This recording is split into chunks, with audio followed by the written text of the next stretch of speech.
Welcome to ReRoll, your SideQuest Bloodbowl week in review. Week 1 started off with an interesting stunty matchup between J-Baz's Deboned Ogres and the Goblins of Rocket's World Wrestling Gobbers, and it didn't end quite as expected. Despite the Goblins' Bombardier attempting to carry the slack left by the lackluster Looney performance, it turns out that the weight was too much to bear as the Ogres proceeded to not only deal out more damage than the Goblins, but attempted to humiliate them by having the Ogres themselves score not one, but both of their touchdowns, setting them off to a thunderous lead in the league with this 2-1 victory and heading into their second match with 2 levelled up Ogres. The Goblins were arguably lucky as their trolls eventually made it out alive. Other teams this week, however, not so lucky, as the Badland Browbeaters will tell you. Despite a slight miscalculation in the first half, leading the Chaos team to be 1 square away from scoring during their opponent's receiving drive. Oh no. No, you're one short. They pressed on with their relentless attack in the second half. Despite this though, the Chaos Dwarves put up a staunch defence, rubbing salt into the wounds of the Chaos team by not only killing one of their warriors and injuring 3 of their beastmen to miss their next game, but by denying them the victory through 5 consecutive successful blitzes, robbing them of 3 points that could have made their losses worthwhile. Maybe. Whilst the Chaos team will be heading into their second week with a depressingly low team value of 730, not all is lost as the Dwarven Cynical Slayers of Lemming Russ punished the Badlands Browbeaters' Week 2 opponents by killing 2 of the Bretonnians' linesmen.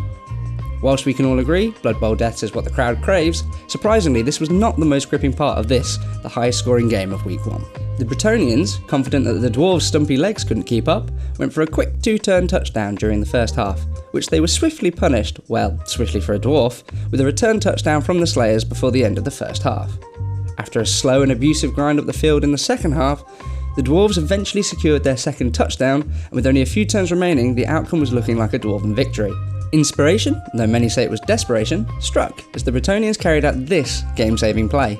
Channel my inner Marv. Channel my inner Marv. Come on. Yes! Come on, I believe. Resulting in a turn 15 touchdown by a peasant lineman to level the score and end the game in an unexpected 2-all draw. In what could be considered the first upset of the league, the Season 1 winning coach Aaramus led his Underworld team to an unexpected comeback after conceding a touchdown during his receive in the first half. Whilst there was disappointment from the fans at the lack of flying goblins, quick thinking and quick feet from the Skaven team members resulted in a swift counter touchdown before continuing the week's trend of game-saving blitzes to stop the Orcs' second touchdown before half-time. In an arguably surprising twist, the Orcs proceeded to be outbashed with 2 players down early in the second half, and finally ending in a steal and a second touchdown for the Underworld, securing the victory, leading 2 of the 3 stunted teams in the league ending up in the top 4. Much less surprising was the flow of the Khemri Dwarf game, which pretty much went as you'd expect. Block. Cage. Block. Cage. Block. Cage? Despite the Dwarves being the ones named after alcohols, it was the Khemri who eventually whiskied away the ball to a 1-0 victory in the stereotypical Clash of the Bash.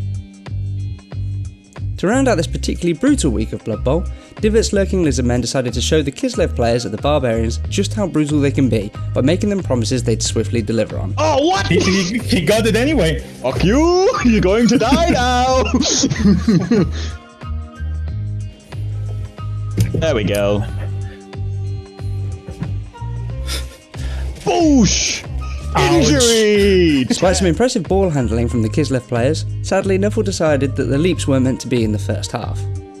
In the second half, while some brave passes and jumps from the Kislev team did put pressure on the Lizards and getting them an equalising touchdown, it was just not enough to keep the Reptilians at bay when they finally scored their second touchdown to ensure the win and a strong start to the league for the Lurking Lizardmen team. So let's review the final scores and take a look at how that affects the league table. Looking at the Week 1 results, we can see that to the surprise of many, 2 of the 3 stunted teams are in the top 4. And with some of the bashier teams suffering from some notable losses, it looks like whilst it's still too early to tell, it really could be anybody's season.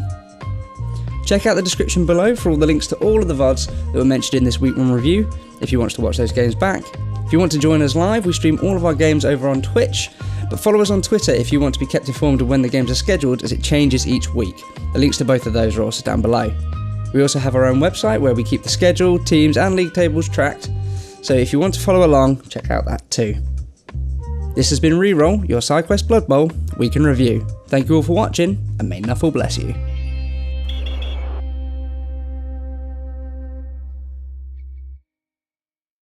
Oh, this looks bad.